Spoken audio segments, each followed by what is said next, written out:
Chilli Gopi ചേച്ചിക്ക് വലിയ ഇഷ്ടല്ലേ, അതുകൊണ്ടായിരിക്കും മോഹൻ ചേട്ടൻ ഇത് വാങ്ങിക്കൊണ്ട് വന്നത്. ചില്ലി ഗോപി തിന്നാൻ മുട്ടി നിൽക്കുവാണെന്ന് ഞാൻ ആരോടും പറഞ്ഞിട്ടില്ല. നീ തിരിച്ചു കൊടുക്ക്. ചേച്ചി എന്നെ ദേഷ്യം പിടിപ്പിക്കാതെ തിരിച്ചു കൊടുക്കാനാ പറഞ്ഞത്.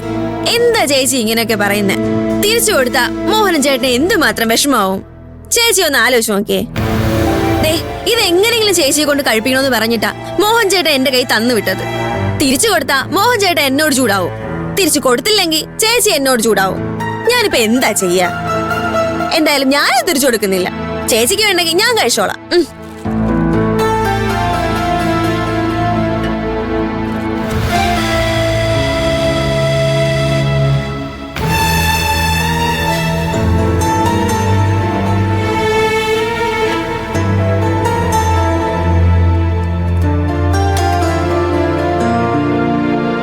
ആഹാ, ഇന്നും ഇടിയപ്പാ. നിന്റെ അമ്മയ്ക്ക് നല്ല സുഖ. കാലത്ത് എഴുന്നേറ്റ് ഒരു 10-15 ഇടിയപ്പം ഉണ്ടാക്കിയാ മതിയല്ലോ. കാലത്തും ഉച്ചയ്ക്കും രാത്രിയിലും ഒക്കെ നീ അതും വിഴുങ്ങി മിണ്ടാതെ കിടന്നോളൂല്ലോ. ഓഹ്, എങ്ങനെയാടാ നീ 3 നേരം ഇടിയപ്പം കഴിക്കുന്നേ? നീ അത് വിട്ടെ. എന്താടാ നിനക്കൊരു ടെൻഷൻ പോലെ?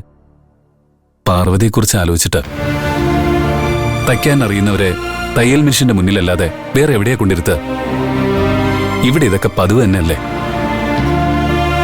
പിന്നെന്തിനാ ആ കരുനാഗം പ്രശ്നം ഉണ്ടാക്കിയത്? എത്ര ആലോചിച്ചിട്ട് എനിക്കത് മനസ്സിലാവുന്നില്ല.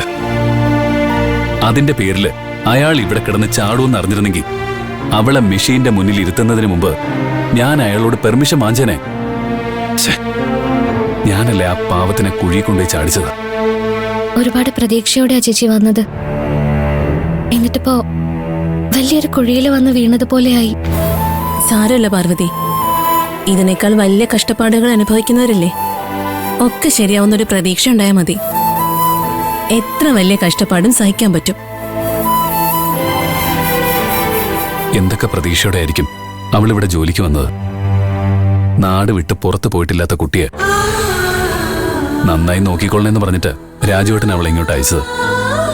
എന്നിട്ട് രാജുവേട്ടൻ ചോദിച്ചാ ഞാൻ എന്ത് മറുപടിയാടാ പറയാ? ഒന്നും നിന്റെ കുറ്റമല്ലല്ലോ. അവള് ചെയ്തതിന്റെ കൂലിയാ അവക്ക് കിട്ടുന്നത്. എന്നുവെച്ചാ കരിനാഗത്തിന്റെ മുഖം വീങ്ങിയിട്ടുണ്ടെന്ന് നീ പറഞ്ഞില്ലേ? അത് സത്യം തന്നെ. അതെങ്ങനെ സംഭവിച്ചെന്നറിയോ? എടാ, അത് പാർവതി തല്ലിയതാ. നീ എന്താടാ ഈ പറയുന്നേ?